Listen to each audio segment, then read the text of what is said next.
Good evening, and welcome to Freedom is a Constant Struggle, and I'm not Kiilu. My name is Claude, and I'll be with you this evening, but I wanted to start before I introduce you to my co-host this evening to say that Kiilu couldn't be with us.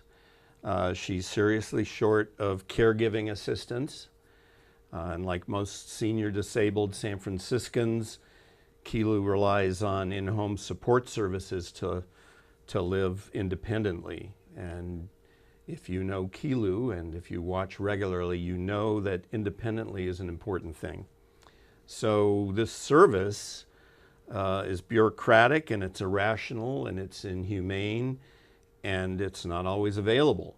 And so in this particular case, Kiilu was not available to be with us, which is really a shame because she is this show. It also takes a couple of months for a new worker to get a paycheck through this system. And in the interim, it's very difficult and challenging because people who are immigrant workers, for example, are challenged, and the wages are low in general for in-home care.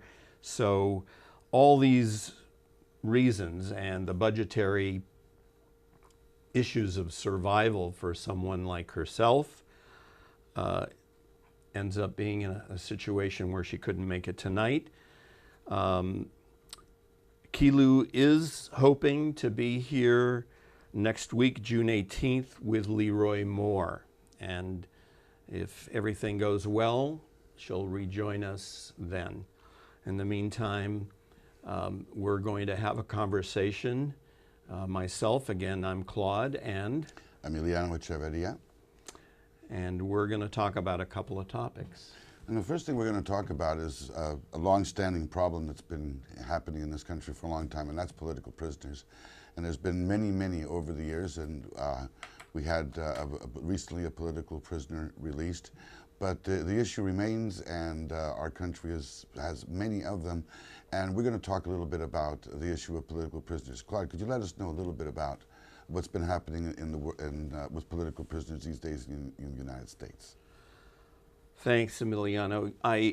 We're going to get to a very brief conversation about Oscar Lopez Rivera, who was just released recently, but maybe to contextualize the issue as you've started, in the course of certainly this era since the 60s, there's been a lot of people who have chosen to struggle for various movements: Black liberation, indigenous sovereignty, Puerto Rican independence, challenging the repression against Chicanos and Latinos overall.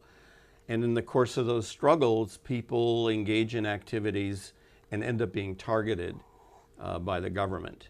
The COINTELPRO program, which was run by the Federal Bureau of Investigation, targeted these movements with the intent of disemboweling them, of creating internal contradictions. The FBI and local police, in fact, assassinated numerous leaders of movements over the years as well.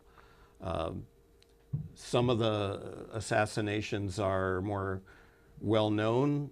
Mark Clark and Fred Hampton in Chicago in 1969, but in that same era, that repression extended to other movements as well.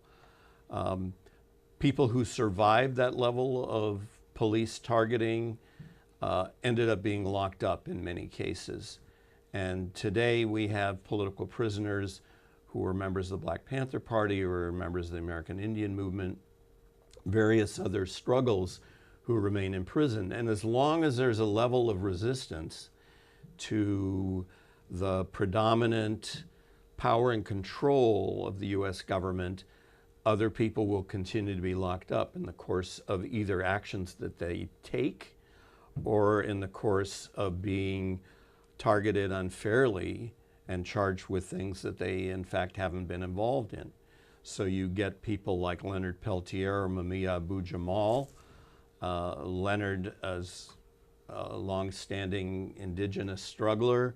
Mumia was a member of the Black Panthers and a journalist. Both of them are innocent of the charges, and yet they've done decades and decades in prison.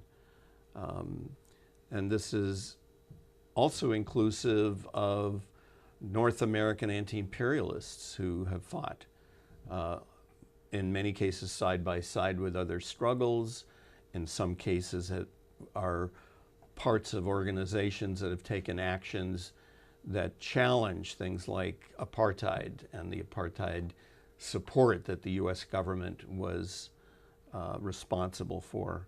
So in a lot of cases, people have been locked up for many years. I myself was locked up as well in the course of supporting the independence movement for Puerto Rico. And one of the strugglers who had done 35 years and many months was given clemency by former President Obama last year, was under house arrest until May 17th. And last night, if you're in the Bay Area, Oscar Lopez Rivera made a public appearance in Berkeley in a church packed full of people. It was really pretty amazing. Here's somebody who, and in fact, Kiilu was able to be a part of that. So thankfully, she was able to embrace Oscar Lopez Rivera and to be part of this event. Oscar was charged with seditious conspiracy as a part of the Puerto Rican independence movement. The charge of sedition is actually a very interesting political charge because looked at in a cursory way, it has to do with the threat to overthrow the US government. But in reality, because Puerto Rico is a colony of the United States, and that colonialized people under international law have a right to overthrow their colonial masters by engaging in actions connected to the Puerto Rican independence movement. Oscar Lopez Rivera, rather than being seditious, was actually expressing his right and a collective right to struggle for independence from the United States, the colonial power, which starts in 1898, and actually it continues to this day. So after really decades of campaigning, he's the last of the Puerto Ricans that were charged with struggling for independence to be released, which is, unfortunately involved many people, the Puerto Rican nationalists that were released in '79 because of a clemency by then President Carter. A number of other independence strugglers who were freed. Oh, I'm sorry, my date was wrong, I believe. No, that's right, 1979. Others were released later under President Clinton, and Obama released Oscar Lopez Rivera. So that's the context in which the issue of Puerto Rican independence arises, which takes us somewhat to a broader question of struggles in Latin America. Well, in Latin America, the struggles have been happening for really a very long time. It's almost approaching, well, it's been 200 years since the nations of Latin America achieved nominal independence from the Spanish colonial masters. But almost as soon as these nations achieved independence from Spain, the next thing that was going to happen was that American businesses and investors started coming into these countries to be able to find cheap access to resources, such everything from wood to minerals to various assorted agricultural products. In the case of Venezuela, it followed that very same pattern, being ruled by a series of dictators that were basically answerable to the United States over many, many years. But the big change that happened for Venezuela was when oil was discovered in Lake Maracaibo in the early years of the 20th century. And at that point, it became a very intense target for North American imperialism, because now this country had a very valuable resource in the developing 20th century, and that was crude oil, which has been, it's a blessing. Oil is a blessing and a curse for a country. It's a blessing because it can bring economic self-sufficiency, but it's a curse because it becomes a magnet for other countries to take those resources less than legally, if you will, so that they can satisfy their desire for cheap access to resources. So Venezuela was ruled by a series of caudillos up until the 1950s, when it became more fashionable, if you will, to have supposedly democratic governments elected by a bourgeoisie system. A series of presidents came into power, beginning with Betancourt in the 50s, who presented a new face of American domination, which coincided, of course, with the Alliance for Progress of the Kennedy years. And that was this kinder, gentler form of imperialism, but the CIA would still be embedded within their military and their governmental structures. And that's part of the problem that we had in so much of Latin America. The military of the various governments of Latin America had their training done at the School of the Americas in Georgia. And so the military of these various countries were trained in techniques of militarism and techniques of torture and interrogation that when it was unleashed in the 70s, around the time of the Chilean coup, it spread terror throughout Latin America. What the CIA was doing in terms of how they were dealing with influencing power in Latin America. So when we come to places like Venezuela today, we see that after years of destabilization happening in Venezuela at the hands of agencies like the CIA and private companies from the United States, we're having a situation now where the government of Venezuela is under siege by demonstrators who, for the most part, coming from the upper and upper middle classes of the country. You do not see the working class in these opposition demonstrations to Maduro. You see people from the upper classes, excuse me, trying to usurp the power of the government, and this is with the not so implicit backing of the U.S. government. And so this is something that's been part of a long standing series of activities and traditions that with the United States goes back to the 1840s. One of the things I thought would be interesting to talk about is, we're in a pretty repressive period right now, and yet if you dial that back somewhat, say to 1959 and what was going on in Cuba, we really have a period where a transformative politic is ascending. Maybe you could talk a little bit about, centering some of these changes with the revolutionary struggle that develops in Cuba.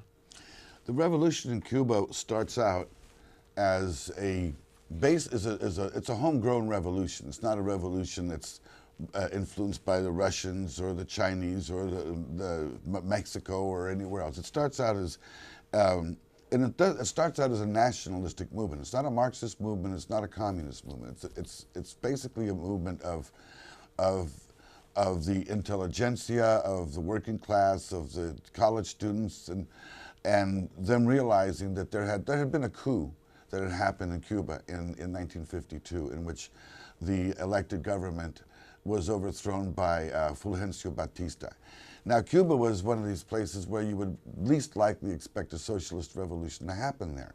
It didn't have the dynamic that you would expect to find in a highly industrialized country, of a working class that was organized into labor unions and things like that. The labor movement in Cuba was very small and very much suppressed because Cuba was dominated by the United States.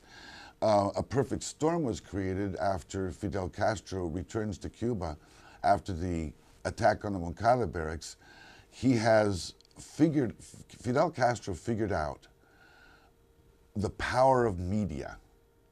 And the power of media at that time was television.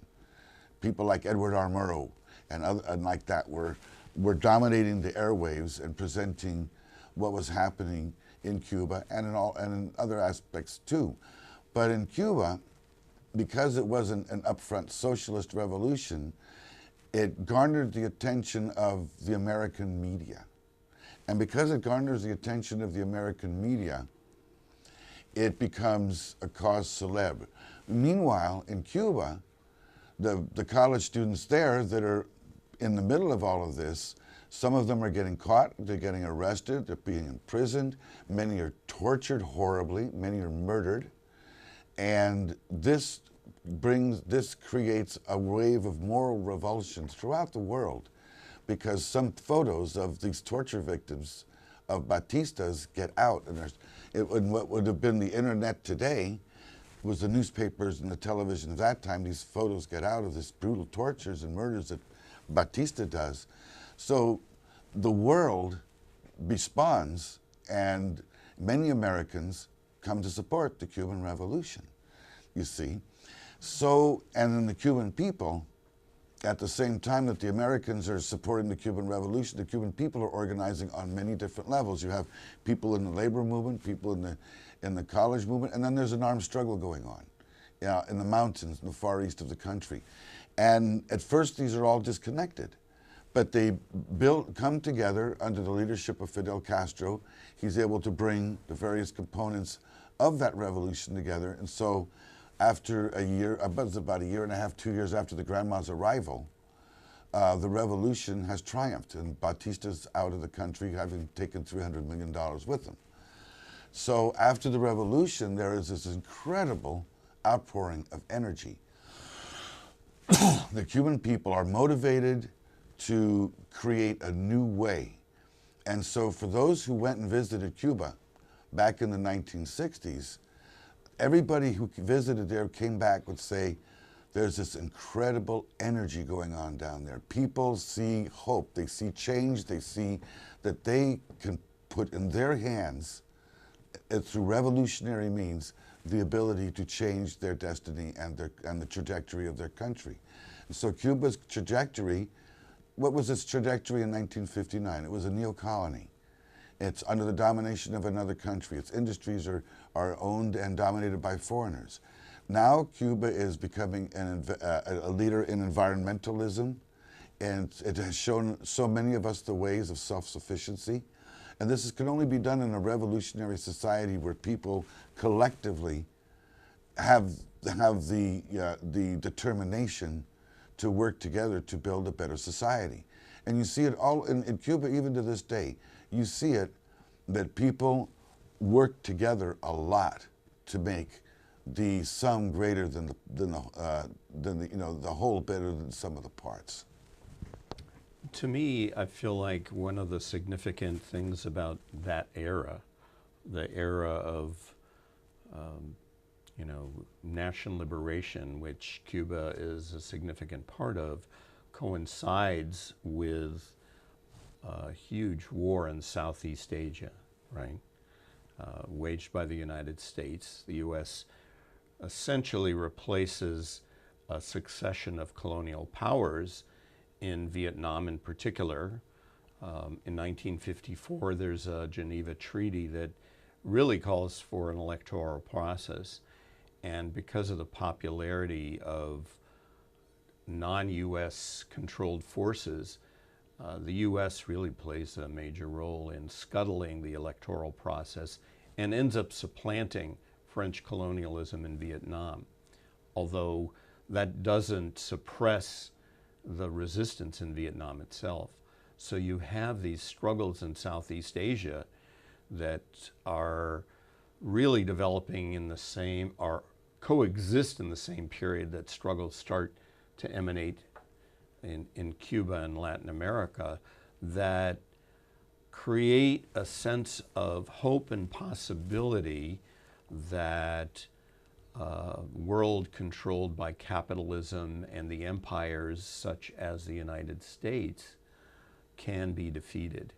This partly grew out of the Bandung Conference in Indonesia in 1955, where people of the colonialized nations said that they didn't want to be fought over for their resources, that it was their country, that they wanted to determine their nation's destiny their way. And there was this conference in Bandung, Indonesia, when Sukarno was president of Indonesia, where people from all over the world, Latin America, Asia, Africa, got together and said, we don't want colonialism. We want our own freedoms.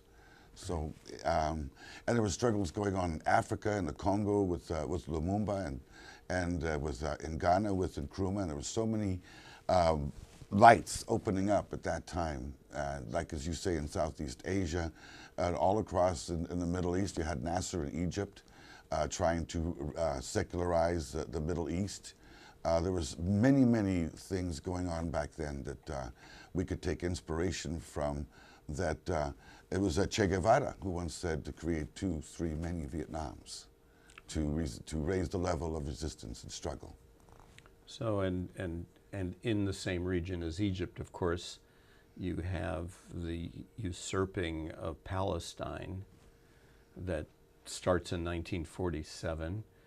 Very complex set of issues which we won't totally delve into, but the Palestinians themselves are forced into a position of resisting after a massive forced displacement and an incredible war of settler colonialism, in fact, in that region as well.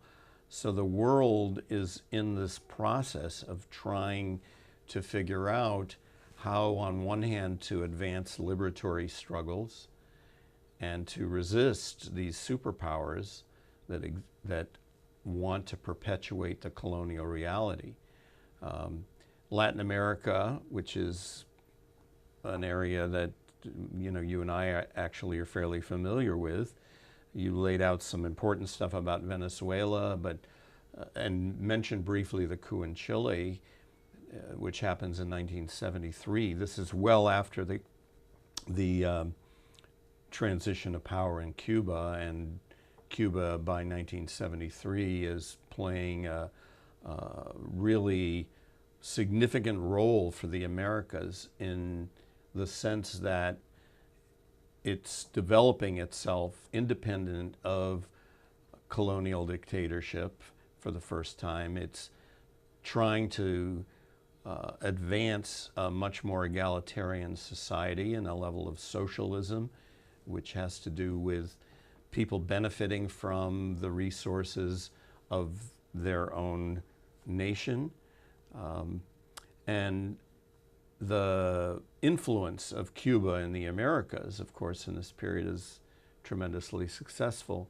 Cuba is wrested from Batista through guerrilla warfare and a struggle that mobilizes both the cities and farmers and peasants. In other places, in Chile, for example, that struggle takes an electoral form that succeeds in electing Allende, who's a social democrat, along with a coalition of other forces that include other parts of leftist organizations, that it too has a goal of restructuring power relations and how resources are used. The United States has always felt that it has a right to control the entire Western Hemisphere. This is a natural outgrowth of the invasion of Europe to the hemisphere in the first place in 1492, and the glorification of that colonial process and the bringing of civilization, to use their terminology, which really represents a genocidal war against indigenous peoples, that ushers in the whole colonial project, whether it's under Spain or somebody else in the Americas. But fast forward to this period where Cuba succeeds, And the influence of that on the Americas is tremendous, right? The influence on the Americas is very powerful because what has to be understood, let's put this into context. In the late 1940s, there was the conference at Bogota, which founded the Organization of American States, which basically set up an alliance which would put the Latin American nations into line with the United States foreign policy. In the early 1950s, Guatemala elected a president. Jacobo Arbenz Guzman was elected to the presidency in 1950, and he was also a social democrat similar to Salvador Allende. And it was his plan and his project to bring Guatemala into the 20th century, because so many of these countries in Latin America were ruled almost like neo-feudalism, dependent on one or two agricultural economies and to keep the populations illiterate and powerless. Well, Arbenz was trying to fight against that. But then again, he was working on a social democratic sort of platform. And unfortunately, it worked against him, and the CIA overthrew his government in 1954 in a brutal coup in which thousands of people were murdered, and he himself was basically stripped practically naked when he was to leave the country when the coup happened. So they not only killed a lot of people, they humiliated him personally. And it was Fidel Castro who said that it was Arbenz who taught him through what happened that you could not use the system, the corrupted system that was already in place to try to make social change in the country. And so that was why Fidel Castro and Che Guevara and others decided to choose a more radical and revolutionary course, because of the fact that the existing political structures that were in place in Latin America were just too embedded with outside influences to be to be healthy for that any of those particular countries. So this is what has happened in Latin America, has been when people in this country right now are making a big thing about talking about manipulating elections from outside of the country. Well, I don't want to be rude or to wake people up, but the United States has been making an art out of manipulating elections in Latin America for over 100 years. And if they can't manipulate the elections, they engineer a coup. You see, so that's what they're trying to do in Venezuela right now. To bring it back to Venezuela, is that there's been a campaign of destabilization going on in that country, almost identical in its playbook to what's been happening in Syria, what happened in Chile, what happened in Guatemala, and so many other countries in the world. The same identical CIA tactic is to create these so-called demonstrations, which for some reason always get violent and end up becoming insurrections that happen to be financed and supported by the American U.S. media and the CIA. So this is what we find ourselves faced with in Latin America. And this has been going on for generations under the pretext of the Monroe Doctrine and the Roosevelt Corollary. So in terms of what's going on now in Venezuela, as you say, there's been demonstrations really of the right. And at the same time, there's still a tremendous amount of mobilizing going on to support the elected government of Maduro. So how do you see the current situation, and do you have a sense of how it'll resolve itself, or what's your opinion on that? What I see happening in Venezuela is, as I mentioned just a few minutes ago, it's the same old CIA playbook that they have done for many, many years. If you looked at the footage of the demonstrations that were held by those who support the government of President Maduro, there were, if not hundreds of thousands, maybe a couple of million people out there. The size of the demonstrations of the two different groups couldn't be more glaring. When you see hundreds of thousands of people filling the streets of Caracas, as opposed to these rabbles, live TV is interesting, isn't it?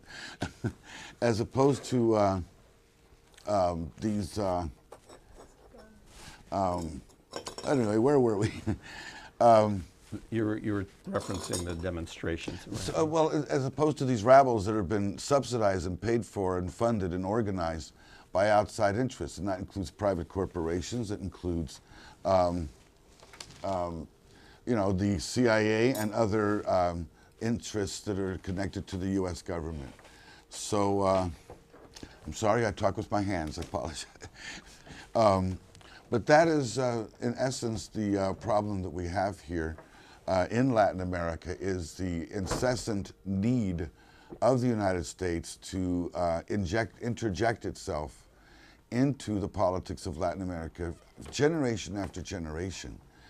This keeps happening. As far as what's going to happen in Venezuela is concerned, right now it's really, really hard to say because, to be honest with you, the amount of money and funding that is going into destabilizing Venezuela is only going to increase because as it is right now, there is a bipartisan measure in front of the Congress to do just that, to continue the destabilization process.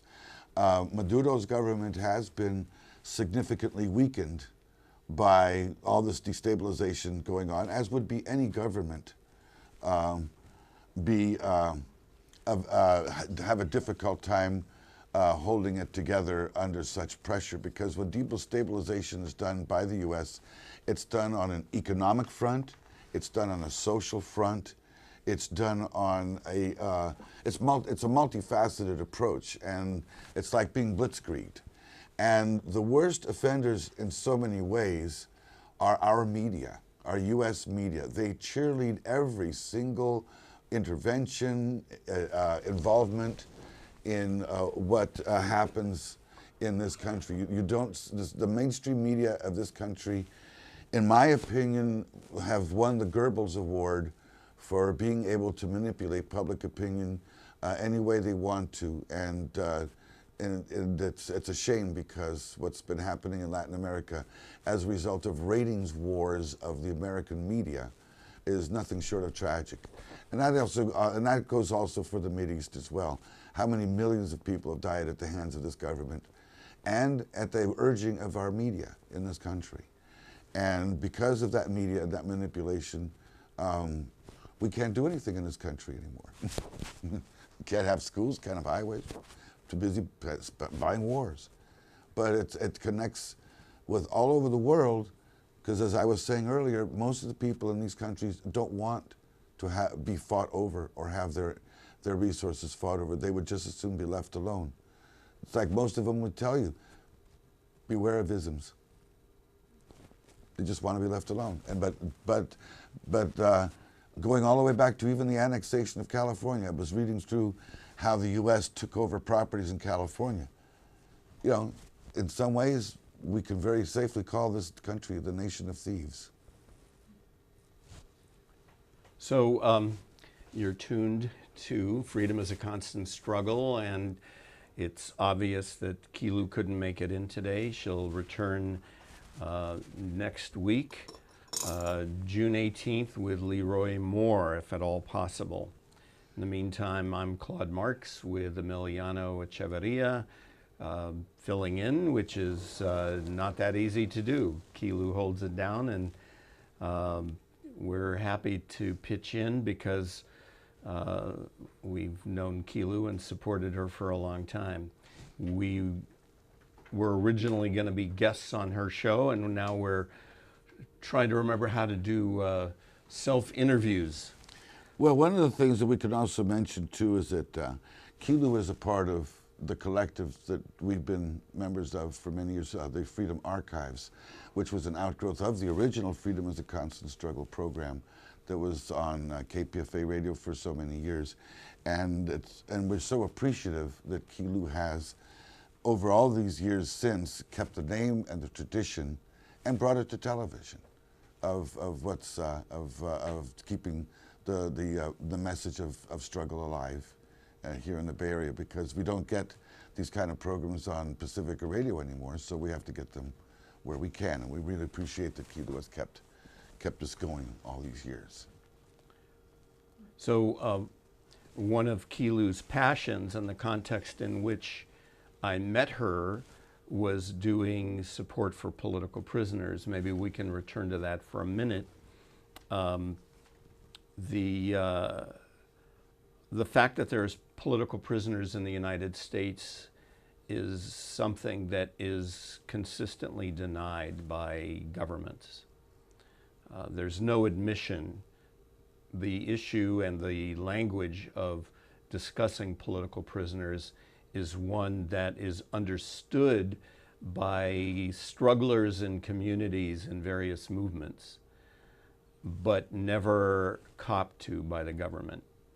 And because of the extension of colonialism to the modern period, we have a situation where essentially people who are caught up through police actions and in the so-called judicial process are essentially criminalized by the government rather than there being any admission at all of a level of warfare directed against movements that are liberatory, that are about freedom and self-determination, that are anti-racist, that are trying to resolve the colonial contradictions that start with the process of invasion, the genocide against indigenous peoples, the process of slavery, and the imposition of wars on parts of,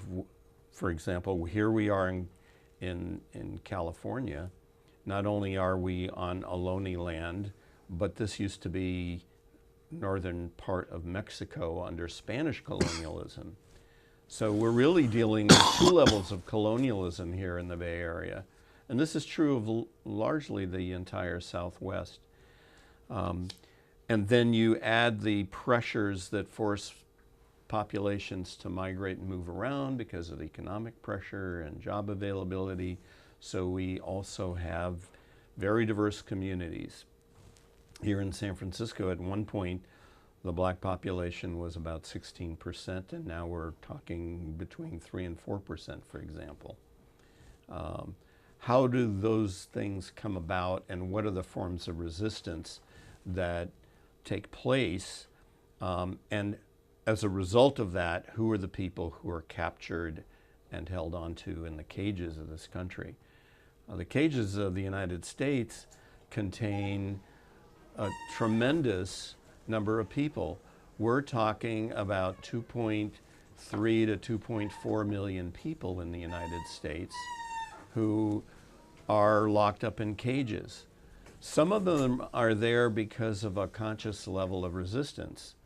Others are there because of the inequities under the capitalist system, under imperialism.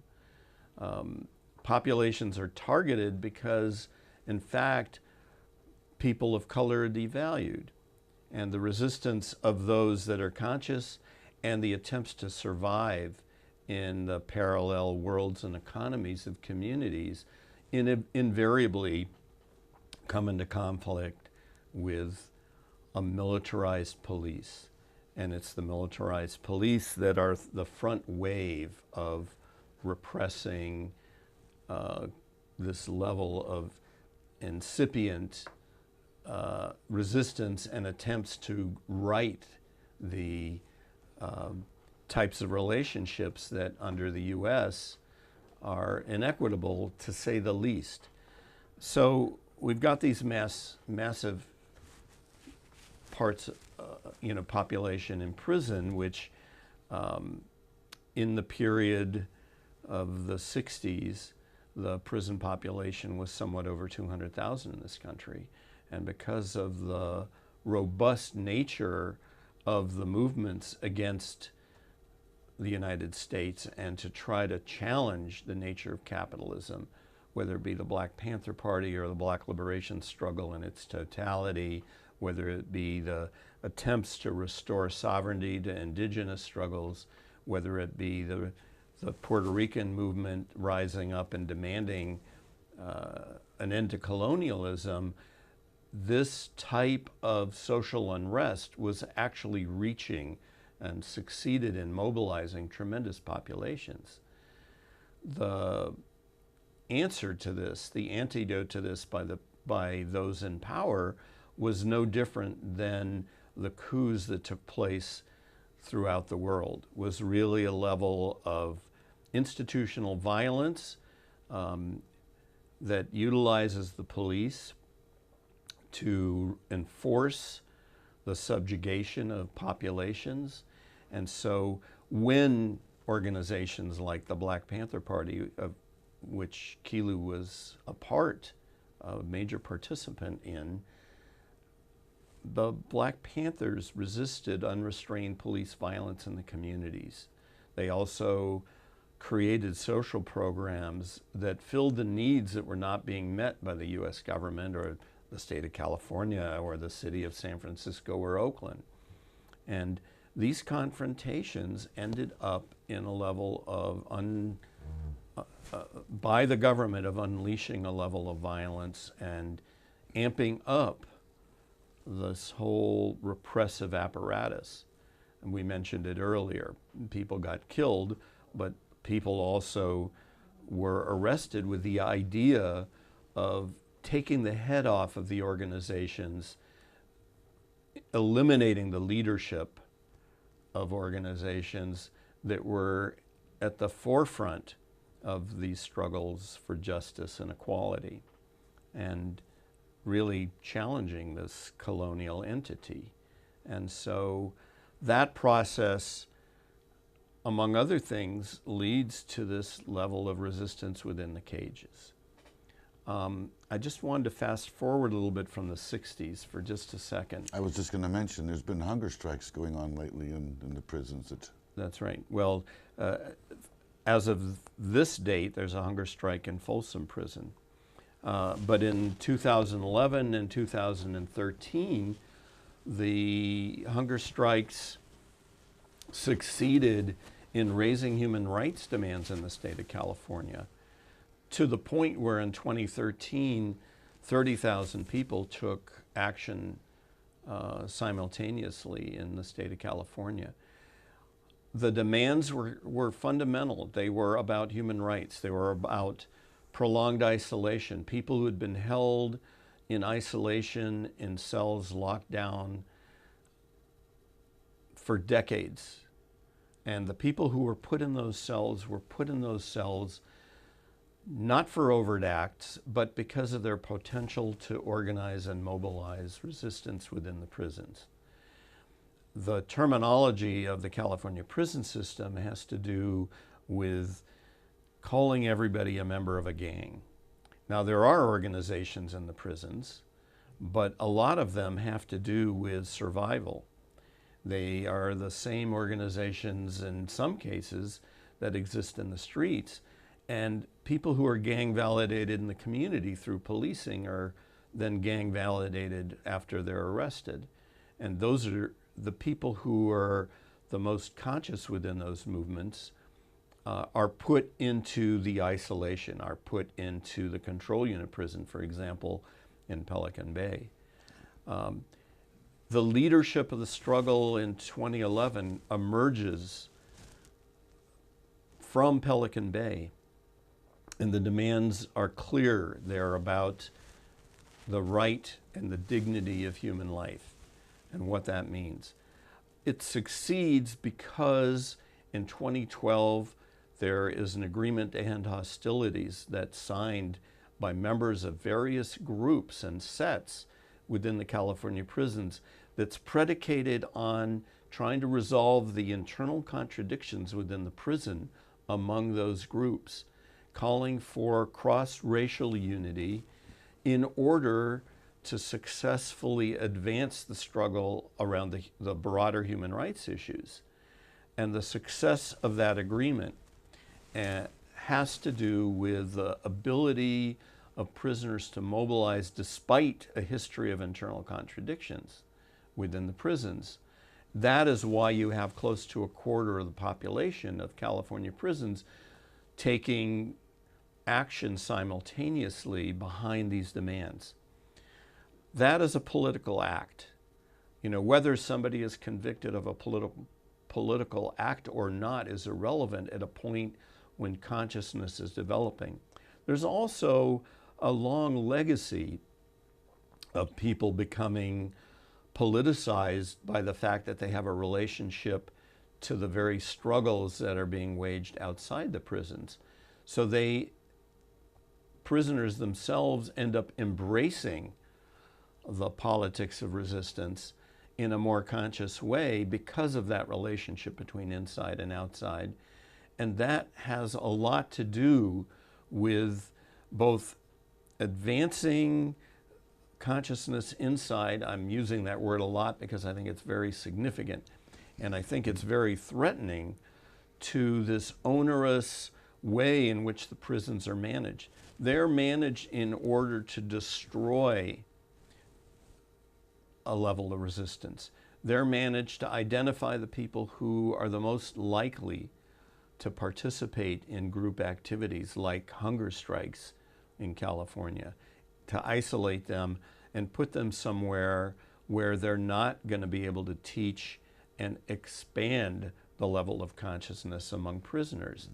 So what the hunger strikes in California prove is that while the state of California maintains control through policing and essentially militarily keeping people in cages, what's the most threatening about that process is that now there's a contention, a political contention about the reasons why people want to rise up within the prisons themselves. This goes back many years. People like George Jackson, who in 1971 is murdered by the guards in San Quentin, is a very typical example of what a politicized prisoner becomes. They become leaders in the struggle for human rights. They become the front lines of resistance to unrestrained police brutality, not in the community, but within the very institutions that are created to contain rebellion. And so, that role, that political commitment, once it's embraced, is a tremendously threatening part of people taking seriously a life commitment to a different set of values. No longer are we dealing with internal violence within the prisons when this starts to happen, but we're really seeing a mobilization that is challenging the fundamental nature of imprisonment. And the racism that's structurally at the center of it, that's part of the enforcing of racial oppression that takes place initially on the outside and is only more amplified and robust within the prisons themselves. Certainly true of my experience.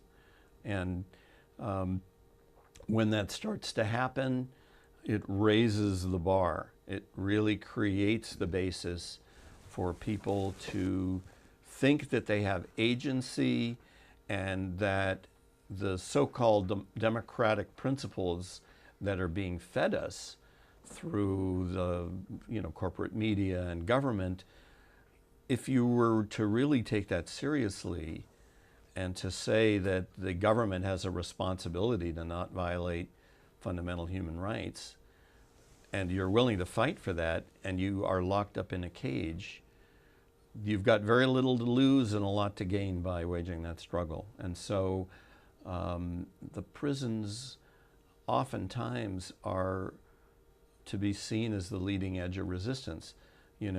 When people are in the streets demanding police accountability because of the murders that take place at the hands of the police in the community, there are those that survive those murders and are locked up in the cages.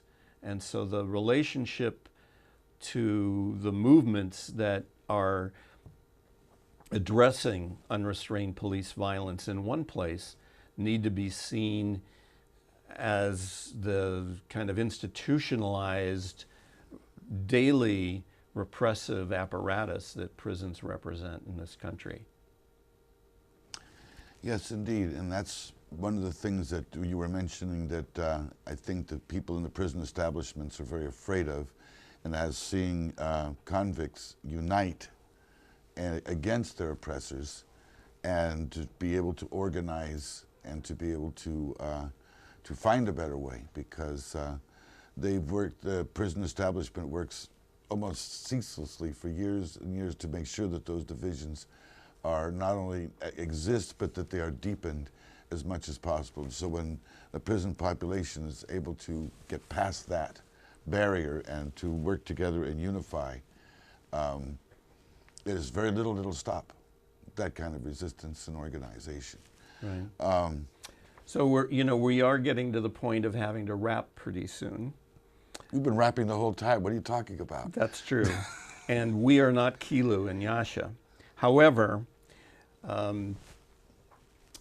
Kiilu wasn't able to get into the studio today and has the full intention of returning next week with a guest, Leroy Moore. That'll be June 18th. And it's been a pleasure to hold down for her, even though we can't fill her shoes. I don't think anybody can, because she's an amazing, amazing person. Right, and as a long-term friend of both of ours, as we wrap up, I guess we should reiterate who we are. I'm Claude Marks. I'm Emiliano Echeveria. And I'm Claude Marks. And it's been a pleasure to be with you today. I hope that you remain a loyal viewer of this program. Freedom is a constant struggle. Live today on June 1st. And we will rejoin you at some point, we hope. And thank you for watching and listening.